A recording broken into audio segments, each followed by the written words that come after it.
Big Boss season 7 കണ്ടസ്റ്റൻ്റായ ആര്യൻ. നിങ്ങൾക്കൊക്കെ അറിയാം, റീസെൻ്റ്ലി എൻ്റെ കാസറ്റ് നമ്മുടെ ഹക്കീമിൻ്റെ പേജിലൂടെ ഒരുപാട് പേരുടെ ചാറ്റ് ഡീറ്റെയിലുകൾ പുറത്ത് വന്നിട്ടുണ്ടായിരുന്നു. അതിൽ തന്നെ അജ്മൽ അമീറിൻ്റെ ഒരു കേസ് നമ്മൾ റീസെൻ്റ്ലി വീഡിയോ ചെയ്തിട്ടുണ്ടായിരുന്നു. അപ്പോൾ ആ വീഡിയോയിൽ തന്നെ ഞാൻ പറഞ്ഞൊരു കാര്യമുണ്ട്. ഒരു സെലിബ്രിറ്റി ഫേസിൽ നിൽക്കുമ്പോൾ, ഒരു അത്യാവശ്യം അറിയുന്ന ഒരു മുഖമായിട്ട് നിൽക്കുമ്പോൾ നമ്മളൊന്ന് എന്താ പറയുക, ഒന്ന് ഹോൾഡ് ബാക്ക് ചെയ്യുക എന്നുള്ളത് നമ്മൾ ചെയ്യേണ്ട ഒരു കാര്യം. Okay, whoever is that celebrity, അയാളൊന്ന് ഹോൾഡ് ബാക്ക് ചെയ്യണം. ഒന്ന്. രണ്ടാമത്തെ കാര്യം, കൺസെൻറ്റോട് കൂടി ചിലപ്പോൾ 1, 2, 3 ഇതേപോലുള്ള ചാറ്റുകളോ റിലേഷൻസോ കീപ്പ് ചെയ്യുന്നവർ കാണും. ഓക്കെ, അത് കൺസെൻറ്റോട് കൂടിയിട്ടായിരിക്കും. ഇതൊക്കെ വിട്ട് ഭയങ്കര പുഷ് ചെയ്ത് അല്ലെങ്കിൽ ഒരാളുടെ പ്രൈവസിയിലേക്ക് ചാടിക്കയറി ഹിറ്റ് ചെയ്ത് അങ്ങനെ അയക്കുന്നവരും മെസ്സേജ് അയച്ചിട്ട് ബാക്കി പരിപാടികളിലേക്ക് പോകുന്നവരും ഉണ്ടാവും. അപ്പോൾ ഒരു പരിധി വരെ കൺസെൻ്റ് ആണ്. ഓക്കെ, രണ്ടുപേരും തമ്മിലുള്ള കൺസെൻ്റ് ആണ്. അങ്ങനെ ഒരു ഭയങ്കര ഒരു എക്സ്ട്രീം ലെവൽ സ്റ്റോക്കിംഗ് ഇല്ല, ഹിറ്റിംഗ് ഇല്ല എന്നൊക്കെയാണെന്നുണ്ടെങ്കിൽ, ഫ്ലേർട്ടിംഗ് എന്ന് പറഞ്ഞ പരിപാടി അതൊരു നാച്ചുറൽ പ്രൊസീജിയറായിട്ട് അങ്ങനെ ഹാപ്പൻസ് ആണ്. It happens. ആ ഫ്ലേർട്ടിങ്ങിൻ്റെ സമയത്ത് ചിലപ്പോൾ ഫ്ലേർട്ട് ചെയ്യുന്ന ആളും ഭയങ്കര ഹാപ്പി ആയിട്ടുണ്ടാവും, ഓപ്പോസിറ്റുള്ള ആളും ഭയങ്കര ഫണ്ണായിട്ടോ അല്ലെങ്കിൽ എന്നോട് ഒരാൾ ഫ്ലേർട്ട് ചെയ്യാൻ വന്നത് ഇങ്ങനെയൊക്കെ എടുത്തു പോകുന്നൊരു സിറ്റുവേഷൻ ആയിരിക്കും അത്. പക്ഷെ കുറച്ച് കഴിഞ്ഞ് ഇവരൊരു ഫെയിമിലേക്ക് എത്തി. ഓക്കെ, ഇപ്പോൾ സെലിബ്രിറ്റിയിൽ തന്നെ ഒരു ലോ ലെവൽ സെലിബ്രിറ്റിയാണ്, പിന്നെ അയാൾ പെട്ടെന്ന് ഹൈപ്പ് കയറി ഒരു ഹൈ ലെവൽ സെലിബ്രിറ്റി ആകുമ്പോൾ ചാടി കയറി ചാറ്റ് എടുത്ത് വേറെ പുറത്തിടുക, അല്ലെങ്കിൽ അന്ന് അയാൾ എന്നെ അപ്രോച്ച് ചെയ്തിരുന്നു എന്ന് പറയുക. ആ കൈൻഡ് ഓഫ് പാറ്റേൺ, ഞാനിത് എല്ലാ കേസിലും പറയുന്നില്ല, ബട്ട് കുറച്ചൊക്കെ ഈ ഒരു പാറ്റേൺ ഇപ്പം ഇങ്ങനെ പുറത്ത് വന്നതായിട്ട് എൻ്റെ ശ്രദ്ധയിൽ പെട്ടിട്ടുണ്ട്. ഇതിൽ ആര്യൻ്റെ കേസിൽ ഹക്കീം ഇട്ട ആ ഒരു പെർട്ടിക്കുലർ സ്ക്രീൻഷോട്ട്സിലൂടെ നമുക്കൊന്ന് പോയി നോക്കാം. ആദ്യം അതിലുള്ള 1-2 വോയിസുള്ള സ്ക്രീൻ റെക്കോർഡുകളുണ്ട്, അത് ഞാനിവിടെ പ്ലേ ചെയ്യാം. പ്രൈവസി അല്ലേ കുറച്ചും കൂടി, vanish mode. I mean to the media field, ആക്ടറാണ്. അപ്പോൾ അങ്ങനെ എനിക്കങ്ങനെ I'm just scared to text like that, your hot എന്നൊക്കെ പറഞ്ഞാൽ പണി കിട്ടുമല്ലോ ഫ്യൂച്ചറിൽ. നോർമലി ആ ടെക്സ്റ്റ് പ്രശ്നമുണ്ടോ വാനിഷ് മോഡിൽ? I mean, after 8 o'clock, you can't go back to your hostel. That's the rule. You can stay at my place if you want to have like a 3 BHK apartment. If you have friends, you can bring them along as well. I just want to meet some new company. If you're free to come after 8 also, it'll be fine. Like, you can go in the morning. You can call your friends also. And like, I'm okay with anything. Okay, അപ്പോൾ ഇതാണ് ആ ഒരു voice. ഇതിനകത്തൊരു extreme level vulgarity എലമെൻ്റൊക്കെ നിങ്ങൾക്ക് കാണാൻ പറ്റുന്നുണ്ടോ? എൻ്റെ ഈ ഒരു കംപ്ലീറ്റ് ചാറ്റില്ല, ബട്ട് ഇട്ട ചാറ്റിൻ്റെ ഒരു ഡീറ്റെയിൽസ് വെച്ച് ആക്കി വിട്ടത് വെച്ചിട്ട് ഇതിനൊരു എക്സ്ട്രീം ലെവലൊരു സാധനം. ഇവിടെ ഒരു അജ്മൽ അമീറിൻ്റെ സൈഡിൽ നിന്ന് കണ്ട ആ ഒരു അപ്രോച്ചിൻ്റെ ഒരു സിമിലർ അപ്രോച്ച് അതൊന്നുമായിട്ട് എനിക്കിത് തോന്നുന്നില്ല. എനിക്കിത് തോന്നുന്നത് ഒരു ഫ്ലേർട്ടിംഗ് ആണ്, ബട്ട് കുറച്ചും കൂടി ഒരു ഡീസൻ്റ് ആയിട്ടുള്ള ഫ്ലേർട്ടിംഗ് ആണ്. ഫ്രണ്ട്സിനെയും കൂട്ടിയിട്ടൊക്കെ വരാൻ പറയും വേറെ പരിപാടിക്കാണെങ്കിൽ, അതൊരു ചോദ്യമാണ്. ഞാൻ ഈ ഒരു ടോപ്പിക്ക് ഇപ്പോൾ എടുക്കാൻ തന്നെ കാരണം എന്താ പറയുക, ഇന്നലെ മുതൽ എനിക്കിത് ഒരുപാട് പേര് അയച്ചു തരുന്നുണ്ട്. ഓക്കെ, ഞാൻ കുറേ വീഡിയോസിൻ്റെ തംബ്നെയിലും കുറേ വീഡിയോസും കണ്ടു. അനുമോൾ പറഞ്ഞത് ശരിയായില്ലേ, അനുമോൾ പറഞ്ഞത് ഇപ്പം ശരിയല്ലേ, ആര്യൻ ഇങ്ങനെയല്ലേ, ആര്യനെക്കുറിച്ച് അനുമോൾ പറഞ്ഞത് കറക്റ്റ് അല്ലേ? ഒരു കൂറക്കുട്ടീൻ്റെ ബുദ്ധിയെങ്കിലും തലയ്ക്കകത്തുണ്ടെങ്കിൽ ഇങ്ങനെ വളച്ചൊടിക്കാനുള്ളൊരു ഒരു ഉളുപ്പില്ലായ്മ നിങ്ങൾ കാണിക്കൂ. ഞാൻ സീരിയസ് ആയിട്ട് നിങ്ങളോട് ചോദിക്കുക. അനുമോളത് തന്നെ എത്രയോ വീഡിയോസ് കട്ട് ചെയ്ത് എടുത്തിട്ട് എത്രയോ പേര് എനിക്ക് പേഴ്സണലി അയച്ചു തരുന്നുണ്ട്. കാരണം എൻ്റെ വീഡിയോസിനകത്ത് ഞാൻ അനുമോളെ കൂടുതൽ ക്രിട്ടിസൈസ് ചെയ്യുന്നുള്ളത് അവർക്ക് അറിയുന്നതുകൊണ്ട് അവർ അയച്ചു തരും.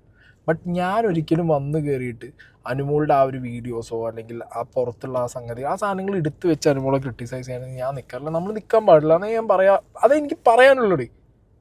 നിങ്ങൾ നിങ്ങളുടെ PR വർക്കോ, നിങ്ങൾക്ക് ഒരാളെ ഇഷ്ടമാവുമ്പോൾ അയാളുടെ ഇഷ്ടം കൂടിയിട്ട് ബാക്കിയുള്ളവരെ അടിച്ചു താഴ്ത്തുന്ന മെൻറ്റാലിറ്റി നിങ്ങൾ എന്ത് വേണേൽ എടുത്തോ. 2024 ആര്യൻ ഒരാളോട് ചാറ്റ് ചെയ്ത ഒരു ചാറ്റാണത്. അതിനകത്ത് ഞാൻ പറഞ്ഞ പോലെ ഓപ്പോസിറ്റ് സൈഡിൽ നിൽക്കുന്ന ഒരാളെ അയാളങ്ങോട്ട് ജീവിതം വലിച്ച് കീറി അയാളത് ഉപേക്ഷിച്ച് പറ്റിച്ച് അയാളെ യൂസ് ചെയ്ത് ഈ ഒരു സ്കീമായിട്ട് എനിക്ക് പേഴ്സണലി അത് തോന്നിയിട്ടില്ല. കാണുന്നത് നിങ്ങൾക്കും അത് തോന്നില്ല എന്ന് തന്നെയാണ് എനിക്കും തോന്നുന്നത്. ഓക്കെ, പക്ഷെ നിങ്ങളിത് വളച്ചൊടിച്ച് കൊണ്ടുപോകുന്നത് ആ പുതപ്പിൻ്റെ ഇഷ്യൂ ഒക്കെ വന്ന സമയത്ത് അനുമോൾ പറഞ്ഞ ആ ഒരു ലെവൽ ഓഫ് വൾഗർ സാധനം, ആ സദാചാര സാധനം ശരിയല്ലേ? കണ്ടോ നിങ്ങൾ? ഈ ചാറ്റൊക്കെ ഞാനിവിടെ ഈ സൈഡിൽ വയ്ക്കുന്നു, നിങ്ങൾ കാണൂ. അനുമോൾ പറഞ്ഞതാണ് സത്യം. എന്തുവാണ് ഇത്? അനുമോളുടെ ഒരു ഇഷ്യൂ ഉണ്ടായിരുന്നല്ലോ ഇതിനിടയിൽ, ഇല്ലേ? ആ ജീവ എന്ന് പറഞ്ഞ പയ്യനുമായിട്ട്. അതൊക്കെ എത്ര നൈസായിട്ടാണ് കോംപ്രമൈസ് അടിച്ചു പോയ പരിപാടികളൊക്കെ. ഇതൊക്കെ എടുത്ത് വെക്കേണ്ട സമയത്ത് എടുത്ത് വെക്കാൻ പല ആളുകളും മുതിർന്നിറങ്ങിയാൽ, കഴിഞ്ഞ സീസണിലൊക്കെ നമ്മൾ കണ്ടതാണ്, അതങ്ങോട്ട് അങ്ങനെ ആയിപ്പോവും. അത് ഈ സീസണിൽ വേണ്ടെന്ന് വിചാരിച്ചിട്ടാണ്. ഇപ്പം ഞാനത് ഭയങ്കരമായിട്ട് നോക്കിയിട്ടുണ്ടായത്, വേണ്ട, എൻ്റെ ആവശ്യമില്ല. ഓക്കെ. പിന്നെ ഒരു പരിധി വിട്ടു പോയത് ലക്ഷ്മീൻ്റെ കേസിലാണ്. അതെനിക്കറിയാം. കാരണം ബിക്കോസ് ലക്ഷ്മി പറഞ്ഞ കാര്യത്തിന് ഇൻറ്റൻസിറ്റി അത്രയേ ഉള്ളൂ. അതുകൊണ്ട് ആ രീതിക്കെങ്കിലും അതിന് റിപ്ലൈ കൊടുക്കണം നമ്മൾ. പിന്നെ പുറത്തുള്ള ആൾക്കാർ ബാക്കി പ്രൊവോക്കേഷൻ്റെ ഭാഗം കൂടി ആകുമ്പോൾ അതിനൊരു ക്ലാരിറ്റി കൊടുക്കണം. അത് കഴിഞ്ഞപ്പോൾ ഫുൾ സ്റ്റോപ്പ് ഇട്ടു കൃത്യമായിട്ട്. പക്ഷേ ഇതങ്ങനെയല്ല. ആരിൻ്റെ കേസിലേക്ക് പോകുമ്പോൾ എങ്ങനെ പോകണം? ഇതൊരുമാതിരി അതിഭീകരമായിട്ട് ഭയങ്കരമായുള്ള ഹിറ്റ് ആക്രമണം എന്നൊക്കെ പറഞ്ഞു കഴിഞ്ഞാൽ തമ്മിൽ ആക്രമണം, വീഡിയോനകത്ത് ഒരാളെ നിർത്തി അങ്ങോട്ട് ഇല്ലാതാക്കുക. എന്താണെങ്കിലും ഞാൻ പറഞ്ഞല്ലോ, ഇതിൽ വലിയ ചാറ്റുകളും ഇതിൽ വലിയ കുൽസിത സാധനങ്ങളൊക്കെ വേറെ പലരിതും നമ്മൾ കണ്ടിട്ട് ആ ലെവലിക്കൊന്നും ഈ ഐറ്റം ഇല്ല. ഓക്കെ. പിന്നെ ഇതിപ്പോൾ കുറച്ചായിട്ട് ഞാൻ കാണുന്നു, ഇപ്പോൾ എനിക്ക് പേഴ്സണലി പലരും അയച്ചു തരാറുണ്ട്. ഇനിയിപ്പോൾ നമ്മൾ പണ്ട് ആരോടെങ്കിലും ചാറ്റ് ചെയ്തതൊക്കെ അവരേതെങ്കിലും സെൻസിലിട്ട് സത്യം പറഞ്ഞാൽ നമുക്ക് പേടിയാണ്. കാരണം നമ്മളൊക്കെ ചിലപ്പോൾ കാഷ്വലായിട്ട് ഇങ്ങോട്ട് വരുന്ന മെസ്സേജിന് അങ്ങോട്ട് കാഷ്വലി മെസ്സേജ് അയക്കാറുണ്ട്. മനസ്സിലായില്ലേ? എന്നാലും ഞാനൊക്കെ മാക്സിമം ശ്രദ്ധിക്കാറുണ്ട്.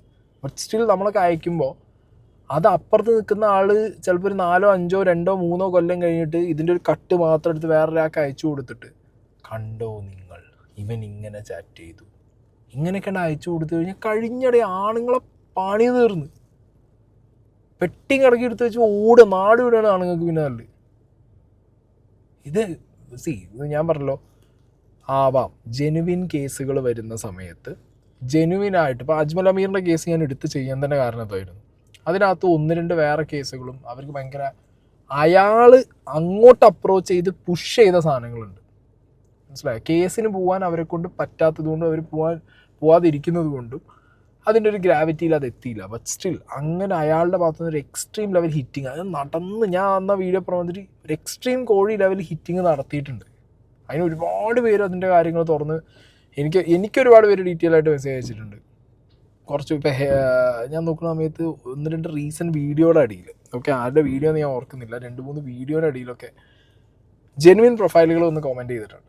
ആ രീതിയിലുള്ളൊരു കാര്യമായിട്ട് എനിക്ക് ആരിൻ്റെ ഈ ഒരു സ്കീം തോന്നിയില്ല.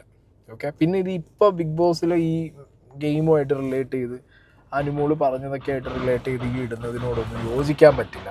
ഓക്കെ. ബിക്കോസ് ഇത് ഇപ്പോൾ നമ്മളെപ്പോഴും പറയാറുണ്ടല്ലോ, സ്ത്രീയെക്കുറിച്ച് പറയുമ്പോൾ, സ്ത്രീയെക്കുറിച്ച് സംസാരിക്കുമ്പോൾ അവരുടെ ലൈഫിനെ കുറിച്ച് നമ്മൾ ചിന്തിക്കണം, പറയണം എന്നുള്ളത്.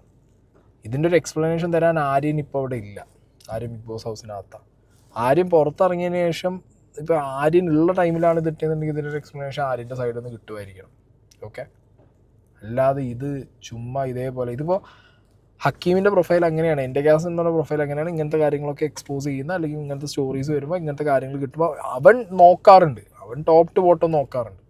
അപ്പോൾ അവന് പെട്ടത് ഇങ്ങനെ ആയിരിക്കാം. ഓക്കെ, ഇങ്ങനെ ഒരു അപ്രോച്ച് നടത്തിയ ആൾ എന്നുള്ളത് അന്ന് അറിയിക്കാൻ വേണ്ടിയിട്ടായിരിക്കാം. ബട്ട് അത് ബാക്കിയുള്ളവർ വളച്ചൊടിക്കുന്നത് അവൻ ഫ്ലേർട്ട് എന്നുള്ള രീതിക്ക് ഇട്ടതായിരിക്കും.